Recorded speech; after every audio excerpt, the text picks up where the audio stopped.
I really love it when Prince Harry and Meghan, Duchess of Sussex, get involved in unexpected projects, because those moments tell us more about who they truly are than any palace balcony appearance ever could. These aren't people who sit around waiting for tradition to hand them a script.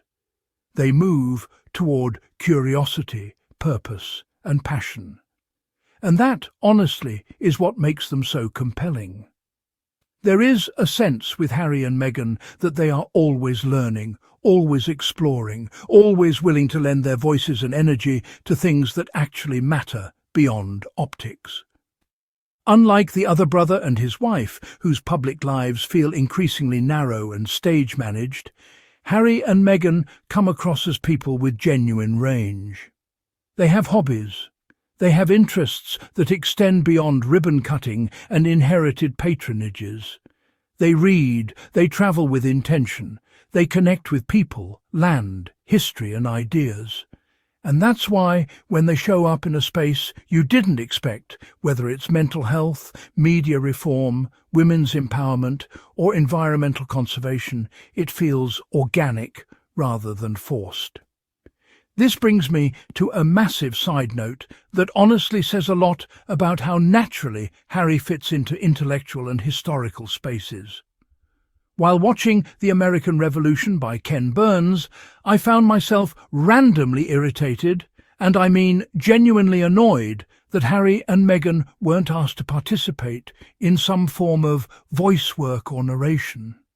And no, this isn't fan fiction. It actually makes sense.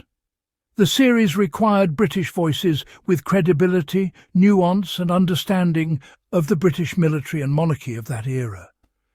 Harry, with his military background, historical literacy and lived experience inside the modern monarchy, would have been a natural fit. Imagine Harry lending his voice to a passage about British officers, colonial decisions, or the human cost of empire.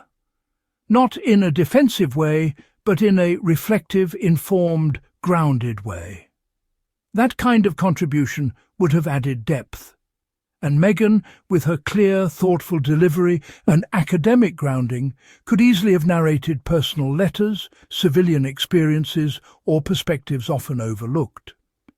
The fact that they weren't even considered speaks volumes about how certain institutions still underestimate the Sussexes' intellectual capital. But back on topic, because what Harry did just do is every bit as fascinating and, frankly, far more meaningful.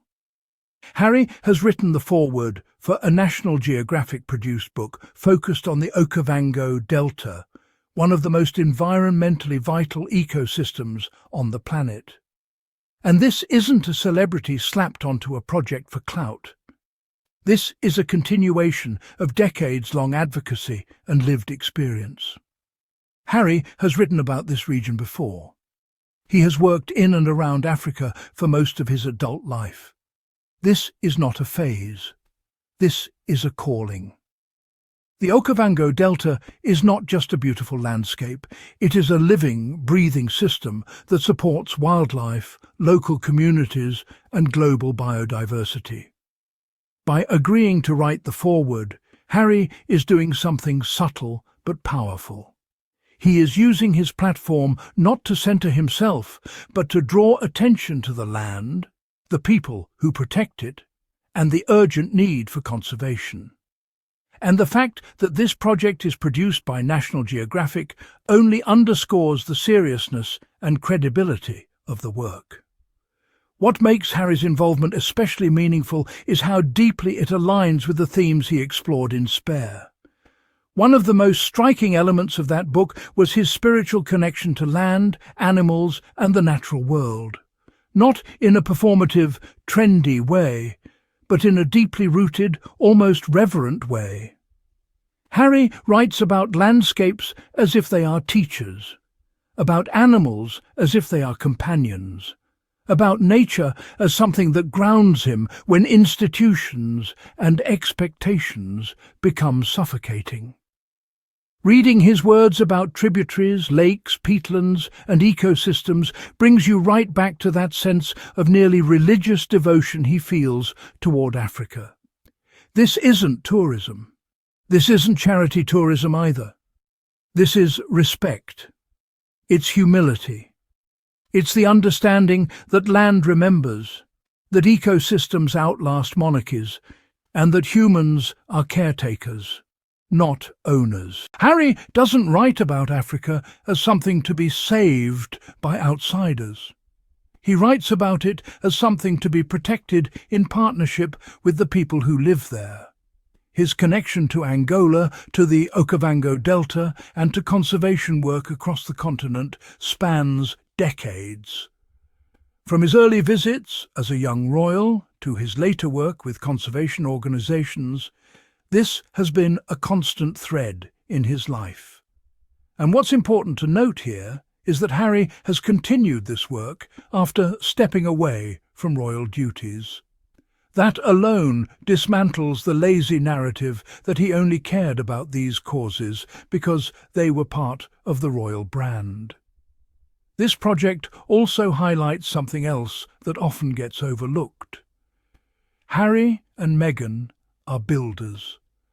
They don't just criticize systems, they create alternatives.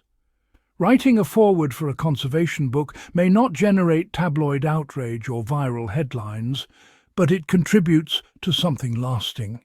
It educates, it inspires, it funds awareness, it reaches classrooms, researchers, policymakers, and everyday readers who might otherwise never engage with the Okavango Delta at all. And let's talk about Meghan for a moment, because even when a project centres on Harry, her influence is often quietly present. Meghan has always encouraged depth, literacy, and intentional storytelling. Her background in communications and advocacy means she understands the power of words. It's not hard to imagine the conversations between them about how to frame the foreword, what tone to strike, and how to ensure the focus stays on the ecosystem rather than the author's name. This is why their partnership works so well. Harry brings lived experience, emotional truth, and deep personal connection. Meghan brings clarity, strategy, and an instinct for narrative impact. Together, they elevate projects rather than overshadow them. And that's precisely why institutions like National Geographic trust Harry with something as important as setting the tone for a book on one of the world's most fragile ecosystems. There is also something quietly defiant about this move. While UK media outlets obsess over family drama, imaginary feuds, and recycled outrage, Harry is out here contributing to global conservation literature. He is choosing substance over spectacle. And every time he does that, it exposes how shallow and unserious his critics really are. This is what growth looks like. This is what freedom looks like. Harry is no longer boxed into ceremonial roles or restricted narratives. He can follow his interests, deepen his expertise, and collaborate with world-class organisations on his own terms. And instead of diminishing his relevance, it has expanded it. What I love most about this project is how on brand it is, not for royalty, but for Harry as a human being. The boy who walked behind his mother's coffin grew into a man who seeks healing in land and purpose in protection.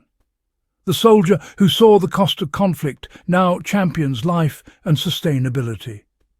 The prince who once represented an empire now amplifies the importance of preserving what that empire once exploited. This is why projects like this matter. They tell a story that no headline can spin. They show continuity, integrity, and values in action. And they remind us that Harry and Meghan were never meant to live small, contained lives within rigid institutions. They were always meant to roam intellectually, creatively, and ethically. So, yes, I absolutely love that Harry was asked to write this foreword. I love that he writes about Angola. I love that he writes about the Delta. I love that he brings decades of experience and genuine reverence to the page. And I love that he continues to surprise people not with scandal, but with substance. If this is the direction Harry and Meghan continue to go, in quietly impactful, globally minded, deeply rooted in values, then the future of their work is not just secure, it's meaningful. And honestly, that's the kind of legacy that lasts far longer than crowns, titles, or tabloid headlines ever could.